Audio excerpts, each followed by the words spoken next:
You ask Tiger to calculate. This deals with linear inequalities with one unknown. The final result is t greater than 15 over 2 greater than 71 over 2. Let's solve it step by step.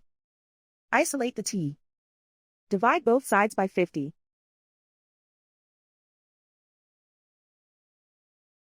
Simplify the fraction.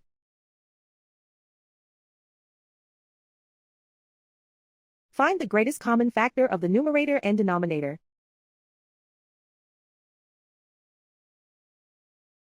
Factor out and cancel the greatest common factor.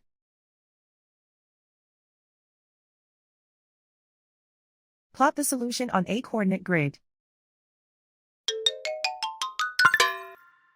And so the final result is t greater than 15 over 2 greater than 71 over 2.